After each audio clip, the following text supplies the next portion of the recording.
លើកបងក្រាបដល់ស្វាយធំមួយក្បែរកន្លែងបង្រៀនក្មេងៗលោកគ្រូរិស័យនិងនារី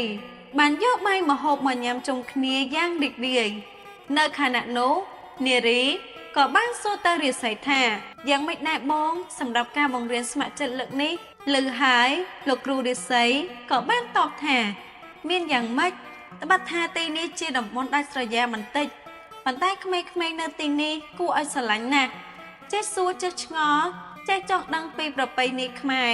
ជាពិសេសគឺពិធីបុណ្យចូលឆ្នាំថ្មីនេះតែម្ដងនារីញញឹមបន្តិចហើយក៏តបថាចៅបងមានបំណងចង់ឈប់ទេឮភ្លាមលោករាសី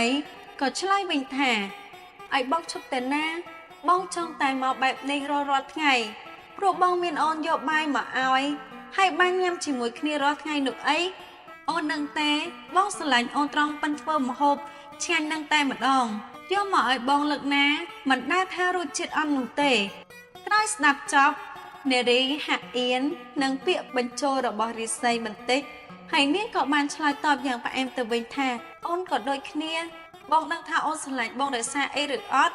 គឺអូនស្រឡាញ់បងត្រង់បងចេះដំណើរសង្គ្រាមនឹងតែម្ដង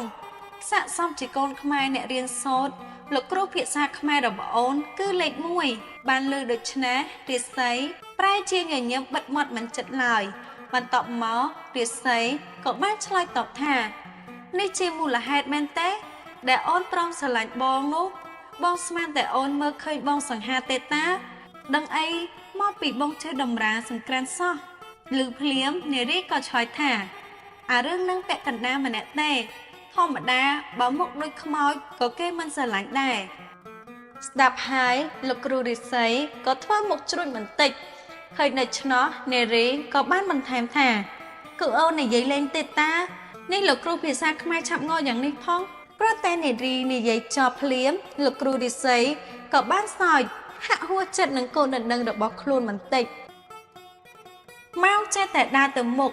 មិនយូរប៉ុន្មានព្រះអាទិត្យក៏លិចបាត់ហើយព្រះច័ន្ទក៏បានរះត្រដែតនៅលើវាហាភ្លឺក្រឡងនៅក្នុងផ្ទះមួយមានដុតភ្លើងមួយភ្នក់ឆេះហុយព្រោះនឹងដេញមូសនៅខាងមុខក្រែរិស័យមួយនៅលើក្រែនោះលោកពូបរិបូរដែលជាឪពុករបស់នារីក៏ដូចជាប៉ាក្មេកអនាគតរបស់លោកគ្រូរិស័យបានកំពុងតែលើកទឹកតែចាក់ចេញពីប៉ានចូលកែវមកផឹកតែម្នាក់ឯងបន្តិចក្រោយមកនារីនិងរិស័យក៏បានមកដល់ហើយអង្គុយលើក្រែទល់មុខនឹងលោកពូបរិបូរបន្ទាប់មករិស័យក៏បានក៏លេចទៅឃើញសិភៅនៅដំរាសង្ក្រាននៅក្បែរអនាគតពុកក្មេករបស់ខ្លួនហើយក៏បាននិយាយថានាងពុកទៅតែតែងសិភៅដំរាសង្ក្រាននេះមែនទេក្រោយពីបានលើអនាគតកូនប្រសាសួរដូច្នោះលោកបរិបូរក៏បានឆ្លើយថានឹងហើយពុកទៅតែផ្ញើអារត់គេទិញឲ្យថ្ងៃមិញនឹងណាកូនពុកគិតថាដូចជាចិត្តដល់ចូលឆ្នាំចូលខែហើយពុកចង់ដឹងព័ត៌មានពីសង្គ្រាមខ្លះនឹងណាកូនប៉ុន្តែវាមានតែស្រួលអីកូនពុកចាស់ភ្នែកប្រើទៅតែមើលបានបន្តិចទេបានលើដូច្នោះនារីជាកូនក៏បានតបថាបើអញ្ចឹងកូនគិតថាពុកមិនចាំបាច់ចំណាយពេលអាននោះទេព្រោះអនាគតកូនប្រសាជាគ្រូភាសាខ្មែររបស់ពុកបានដឹងពីដំរាសង្គ្រាមទាំងអស់ពុកចង់ដឹងពីអ្វីក៏សួរទៅកាន់តែម្ដងទៅចាំកូនឲ្យគាត់ឆ្លើយតើពុកចង់ដឹងពីអ្វី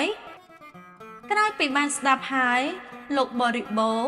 ក៏បានដាក់កែវទឹកចោះរួចហើយក៏បាននិយាយថាបើបានអញ្ចឹងល្អណាស់កូនពុកនេះមិនចាំបាច់ហត់នឹងអានសៀវភៅមួយនេះ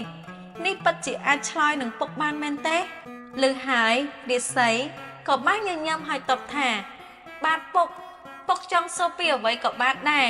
ចាំកូនឆ្លើយប្រាប់ពុកឲ្យអស់សេចក្តីតែម្ដងលើកភ្លាមលោកពុកក៏ញញឹមហើយក៏ចាប់ផ្ដើមសួរថា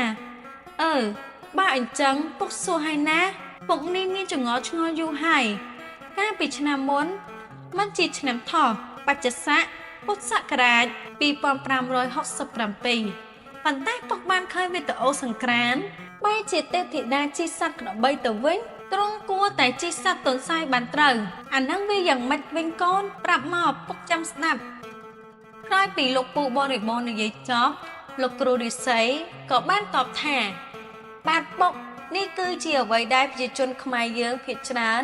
តែងតែយល់ច្រឡំពួកគាត់ភាគច្រើនគិតថាបើឆ្នាំនេះត្រូវជាឆ្នាំអ្វីគឺទេពធីតាដែលជាមគ្គនាយិកានឹងយកសត្វនោះជាពាហនៈហើយប៉ុន្តែវាពុំដូច្នោះទេលោកពុកព្រោះទេពធីតាទាំងអស់មានត្រឹមតែ7ព្រះអង្គទេដែលតំណាងឲ្យថ្ងៃទាំង7ប្រចាំសប្តាហ៍តាមថ្ងៃនីមួយៗនោះគឺមានន័យថារាល់អង្គទេពធីតានីមួយៗគឺមានពាហនៈជាជាតិជំនិះផ្ទាល់ខ្លួនចាំកូននឹងរៀបរាប់ឲ្យពុកស្ដាប់